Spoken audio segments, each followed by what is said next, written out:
എല്ലാവർക്കും ഗ്രാൻഡ്മാസ് കിച്ചണിലേക്ക് സ്വാഗതം. നാട്ടുമാമ്പഴം കൊണ്ടുള്ള മാങ്ങാത്തര ഉണ്ടാക്കുന്നതിൻ്റെ ഒരു വീഡിയോ ആണ് ഇന്നത്തേത്. മാമ്പഴക്കാലത്ത് നമ്മുടെ പറമ്പിലൊക്കെ ഉള്ള മാവുകളിൽ നിന്ന് ധാരാളം മാങ്ങകൾ കിട്ടും. അവ ദീർഘകാലം സൂക്ഷിച്ചു വെക്കുന്നതിന് വേണ്ടി പണ്ട് മുതലേ ചെയ്തു വന്നിട്ടുള്ള ഒരു കാര്യമാണ് മാങ്ങാത്തര ഉണ്ടാക്കി വെക്കുക എന്നുള്ളത്. മഴക്കാലത്താണെങ്കിൽ പോലും ഉണ്ടാക്കാൻ പറ്റുന്ന രീതിയിലാണ് ഞാൻ ഈ മാങ്ങാത്തര ഉണ്ടാക്കിയിട്ടുള്ളത്. ധാരാളം ഫൈബർ അടങ്ങിയിട്ടുള്ള നാട്ടുമാമ്പഴം ഇതുപോലെ ഉണ്ടാക്കി വെച്ചാൽ സീസൺ കഴിഞ്ഞാലും നമുക്ക് ഉപയോഗിക്കാം. അപ്പോൾ നേരെ വീഡിയോയിലേക്ക് പോകാം. ആദ്യമായി കാണുന്നവർ ചാനലൊന്ന് സബ്സ്ക്രൈബ് ചെയ്യുക. വീഡിയോ നിങ്ങൾക്ക് ഇഷ്ടപ്പെട്ടാൽ ലൈക്ക് ചെയ്യാനും ഷെയർ ചെയ്യാനും ഒന്നും മറന്നേക്കരുത്. മാങ്ങ പഴുത്തു തുടങ്ങിയാൽ പിന്നെ എല്ലാ ദിവസവും നമുക്ക് മാമ്പഴം കിട്ടും. ഏകദേശം 2 കിലോളം മാമ്പഴം വച്ചിട്ടാണ് ഞാൻ ഈ മാങ്ങാത്തര ഉണ്ടാക്കുന്നത്. ആദ്യമേ തന്നെ മാങ്ങ നന്നായിട്ട് കഴുകി വൃത്തിയാക്കി എടുക്കുക. പറമ്പിലൊക്കെ വീഴുന്നതാണല്ലോ. ഞാനിത് കഴുകി വൃത്തിയാക്കി വച്ചിട്ടുള്ളതാണ്. തൊലി ചെത്തി മാമ്പഴം പോളി ഒരു പാത്രത്തിലേക്ക് മാറ്റാം. ഇനി അതിനെ ഒരു മിക്സി ജാറിലേക്ക് ഇട്ട് നന്നായി അടിച്ചെടുക്കുക. നന്നായി പഴുത്ത മാങ്ങ ആയതുകൊണ്ട് വെള്ളമൊന്നും ചേർക്കാതെ തന്നെ നല്ലതുപോലെ അരഞ്ഞു കിട്ടി. പഞ്ചസാരയൊന്നും ചേർക്കാതെയാണ് ഇത് അരച്ചെടുത്തിട്ടുള്ളത്. ഇനി ഒരു പരന്ന പാത്രത്തിൽ നെയ്യ് പുരട്ടിയതിന് ശേഷം ഈ അരച്ചെടുത്ത മാംഗോ പൾപ്പ് കനം കുറച്ച് ഇതിലേക്ക് നിരത്തും. നല്ലതുപോലെ കനം കുറച്ച് പരത്തിയാൽ പെട്ടെന്ന് തന്നെ ഉണങ്ങിക്കിട്ടും. നന്നായി പരത്തിയെടുത്തതിന് ശേഷം വെയിലത്ത് വെച്ച് ഉണക്കിയെടുക്കാം. 3 ദിവസം കൊണ്ടൊക്കെ ഇത് നന്നായിട്ട് ഉണങ്ങിക്കിട്ടും. നല്ല വെയിലുള്ള സമയമാണെങ്കിൽ 3 ദിവസം മതിയാകും. 3-ാം ദിവസം ഇതുപോലെ പാത്രത്തിൽ നിന്നും പറിച്ചെടുക്കാൻ പറ്റും. ഇനി വെയിലത്ത് വയ്ക്കാതെ എങ്ങനെയാണ് മാമ്പഴത്തര ഉണ്ടാക്കുന്നതെന്ന് നോക്കാം. അടുത്ത ദിവസം കിട്ടിയ മാമ്പഴം ആദ്യം ചെയ്ത പോലെ തന്നെ കഴുകി വൃത്തിയാക്കി തൊലി ചെത്തി മാമ്പഴം പൂളിയെടുത്ത് മിക്സി ജാറിൽ നന്നായി അരച്ചെടുത്തു. അരച്ചെടുത്തതിന് ശേഷം കട്ടിയുള്ള ഒരു പാത്രത്തിലേക്ക് മാറ്റി അടപ്പത്ത് വെച്ച് നന്നായി തിളപ്പിച്ച് അതിലെ വെള്ളമൊക്കെ നന്നായി വറ്റിച്ചെടുത്തു. മാമ്പഴത്തിന് നല്ല മധുരമൊക്കെ ഉള്ളതാണ്. എന്നാലും അടപ്പത്ത് വെച്ച് ഇതുപോലെ തിളപ്പിക്കുന്ന സമയത്ത് മാമ്പഴത്തിന് ചെറിയൊരു പുളിപ്പ് രസം മുന്നിൽ നിൽക്കും.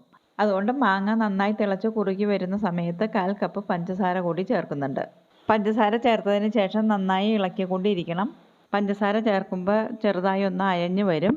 വീണ്ടും വെള്ളമൊക്കെ വറ്റി കുറുകി കട്ടയായി വരുമ്പോൾ ഫ്ലെയിം ഓഫ് ആക്കാം. ജാമൊക്കെ ഉണ്ടാക്കുന്ന ആ ഒരു പാകത്തിന് ഫ്ലെയിം ഓഫ് ആക്കിയാൽ മതി. എന്നിട്ട് നെയ്യ് പുരട്ടിയ ഒരു പാത്രത്തിലേക്ക് കനം കുറച്ച് പരത്തി കൊടുക്കാം.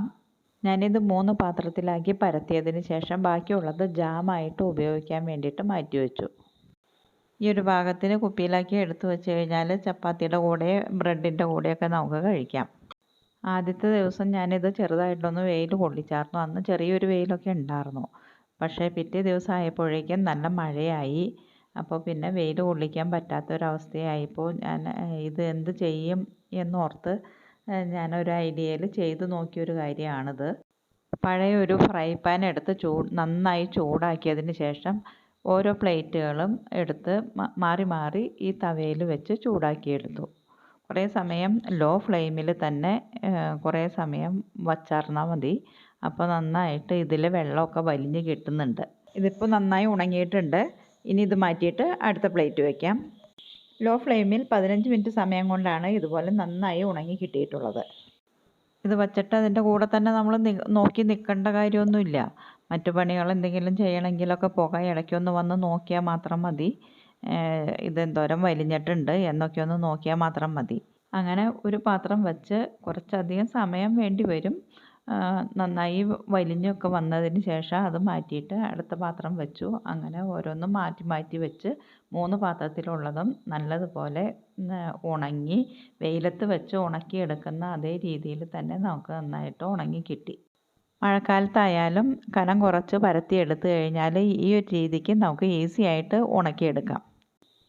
ഇത് കനം കുറവും ഉണക്ക കൂടുതലും ആയിപ്പോയത് കൊണ്ടാണ് ഇത്തിരി ഇളക്കിയെടുക്കാനായിട്ട് ഇത്തിരി ബുദ്ധിമുട്ടുണ്ടായിരുന്നു. എന്നാലും കുഴപ്പമില്ല. അത്യാവശ്യം നന്നായിട്ട് തന്നെ എല്ലാ ഭാഗങ്ങളും അടർന്ന് കിട്ടിയിട്ടുണ്ട്. ഈ പ്ലേറ്റിലുള്ളത് പെട്ടെന്ന് തന്നെ ഇളക്കിയെടുക്കാൻ പറ്റി. ഈ ഒരു പാകത്തിനായി കിട്ടിയാൽ മതി. ഇതുപോലെ റോളാക്കി എടുത്ത് നുറുക്കി ഡ്രൈ ആയിട്ടുള്ളൊരു കുപ്പിയിൽ സൂക്ഷിച്ച് വയ്ക്കാം. ഞാനിത് ഫ്രിഡ്ജിലാണ് സൂക്ഷിച്ച് വെച്ചിട്ടുള്ളത്. കുപ്പി തന്നെ വേണമെന്നില്ല, സിപ്ലോക്ക് കവറായാലും കുഴപ്പമില്ല. ഇത് മാമ്പഴമൊന്നും ഇല്ലാത്തൊരു സമയത്ത് നമുക്ക് എടുത്ത് ഉപയോഗിക്കാം. അല്ലെങ്കിൽ മക്കളൊക്കെ വിദേശത്തോ അല്ലെങ്കിൽ ദൂരെ സ്ഥലങ്ങളിലൊക്കെ ജോലിക്ക് പോയേക്കണതോ പഠന ആവശ്യങ്ങൾക്കൊക്കെ പോയിട്ടുണ്ടെങ്കിൽ അവർക്ക് വേണ്ടിയും നമുക്കിതുപോലെ സൂക്ഷിച്ച് വയ്ക്കാവുന്നതാണ്. നാട്ടുമാമ്പഴമൊക്കെ നമുക്ക് ആ ഒരു സീസണിൽ മാത്രമാണ് കിട്ടുള്ളൂ. അടുത്ത മാമ്പഴക്കാലത്ത് നിങ്ങൾ ഇതുപോലൊന്നും ഉണ്ടാക്കി നോക്കണേ. അപ്പോൾ ഇത്രയേ ഉള്ളൂ ഇന്നത്തെ നമ്മുടെ വീഡിയോ നിങ്ങൾക്ക് ഇഷ്ടപ്പെട്ടെന്ന് കരുതുന്നു. വീഡിയോ നിങ്ങൾക്ക് ഇഷ്ടപ്പെട്ടെങ്കിൽ ലൈക്ക് ചെയ്യാനും ഷെയർ ചെയ്യാനൊന്നും മറന്നേക്കരുത്. മറ്റൊരു വീഡിയോയിൽ നമുക്ക് വീണ്ടും കാണാം.